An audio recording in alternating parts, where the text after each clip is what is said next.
Remember, four-time Mr. Olympia is getting ready for his 50th birthday. 7 weeks away, August 3rd, he's going to be revealing his physique. But guess what?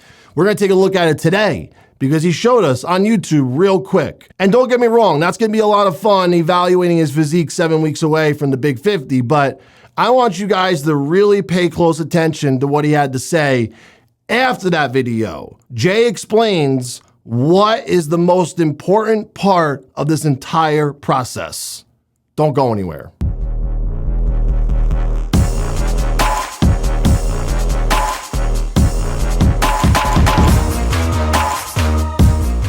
Guys, check out my second product of my signature series called Natty. That's right, Natty. If you guys want to pick this up, go to oldschoolabs.com right now. Use your favorite code, NickBS, and I promise this product will deliver amazing results. You can even bridge between your mega cycles with this and feel really, really good. But for you guys out there that want to break into using super sups, try this first. Go down this road, see if you have what it takes, see if you love it, and then maybe one day you can use those super subs. All right, so I'm sure you guys want to hear what I have to say about Jay Cutler's physique 7 weeks away from his 50th birthday. Well, I want you guys to hear what I have to say too, but I really want to comment on what Jay had to say after he posed for us. So don't go anywhere. Let's take a look at his physique first.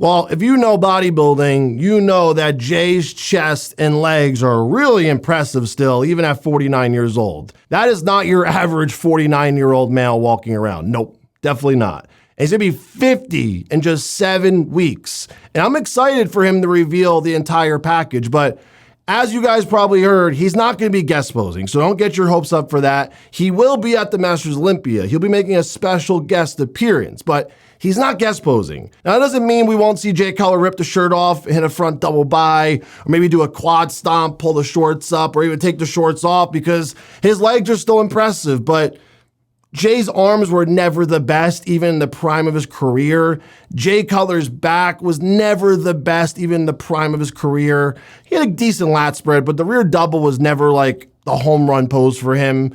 The midsection, it looks great from this angle, because obviously you're not straight on, but his abs look awesome actually. They don't look too bad, but Jay does have a little bit of a wider waist, and that was always an issue with his physique, but since he got so damn wide, the shoulders, the boulders, they got massive during the prime of his career, and that's why his waist looked actually halfway decent. But you could tell that his shoulders and his arms, the fullness didn't really come back during this transformation. I really don't think they are. He's 50, okay? This guy's got a lot of wear and tear on him. It is what it is, right? The chest looks good, the arms, the calves, the hams, really, really good. I mean, exceptional conditioning for a 49-year-old. And let me just add this before we go on to the next part. He's retaining a lot of fucking muscle for 49. That's the most impressive part if you ask me. Now, I want to play this little snippet of him talking about all the mistakes that he was making and didn't realize how important these things are in order to hit your goal. Take a listen. But all in all, not happy with the progress, I'll be honest. I expected maybe a little more, but I forgot how important, following the nutrition was and training and, not missing. And that's one thing about the training is I'm usually on point, but. Do you guys hear that statement? He forgot how important the training is, the nutrition, and not just training and eating your food and going through the motion. Going hard, having intensity, focusing, having that laser focus on your goal. Like you have to bring it to every session. You have to make sure you're nailing that food, you're nailing your recovery, because you can't overlook those things. They're all part of the pie that gets you to that goal in the middle, right? They all contribute. Everything, even if it's 5%, 10%, 7.5%, it still makes a big difference when you look at the final result. And Jay said he forgot. He just totally forgot how important these things are. Keep listening. You know, I'm still not like on a super strict. If I was training for a contest right now, I'd actually be doing all fish for my protein mainly, but I'm still eating a lot of chicken and steak. I am going to start scaling back a little bit on the red meat, where I'll probably only have it once a day now. And I'll start staggering the carbohydrates a little bit, where I might. Now, is it necessary to go to all fish? Not really.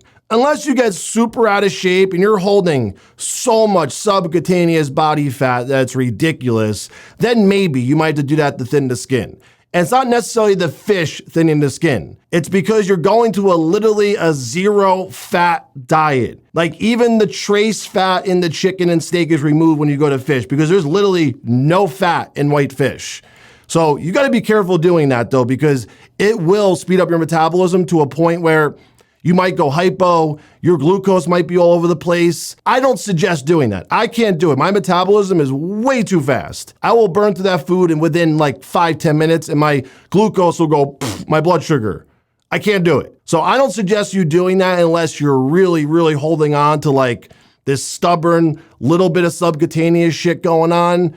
It's a little dicey. And if you worked with me as an athlete, I wouldn't do that to you ever. I would never feed anyone fish 6-7 times a day, unless they literally ask for that punishment. So I suggest keeping a little bit of fat in your diet, especially when you're dieting like this, where you're removing a lot of macro and micronutrients out of your diet as it is.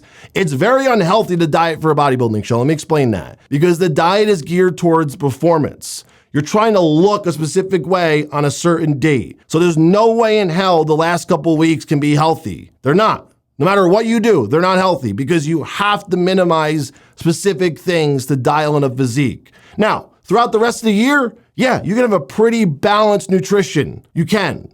But performance is more important than health when you're trying to be a bodybuilder. It is what it is. Eating carbs pretty much 6 meals. I might eat more or less or add some good fats in there, like avocado or almond butter, which I kind of started a little bit last week. But I'm gonna kind of measure and I'm gonna see what the body can do, but I'm not full enough yet where I feel like every muscle's where it needs to be. So I'm starting to feel like today was probably the best workout all week, because I've been back from Tampa all week and I was able to eat consistently. And like I said, I've been eating 6 meals a day.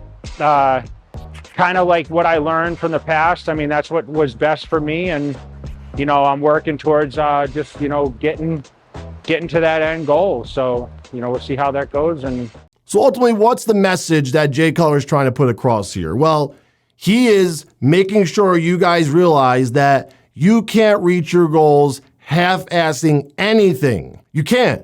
No matter what that goal is, this applies to anything that you want to do in life that you really, really want. It's not just bodybuilding. Forget about bodybuilding for a second. You can't forget about the basic fundamentals of any process. Building a business, creating the best relationship with your husband or wife, having business relationships that are thriving, having really good friends you can rely on when times get rough. You can't forget about the basic things that created the relationship or the partnership in the beginning. Those things make a big difference. So you can't just neglect them because now you're here. You still have to do all those little things that got you there. And that's what Jay's saying. He's like, shit, I was 4-time Mr. Olympia. I won a bunch of Arnold Classics. I'm a successful entrepreneur. And I forgot how important training and the diet is. Like, I just forgot. I overlooked it. And he's like, now he's 7 weeks away from his 50th. And he's like, damn it, I wish I took it a little more serious. I wish I realized X, Y, and Z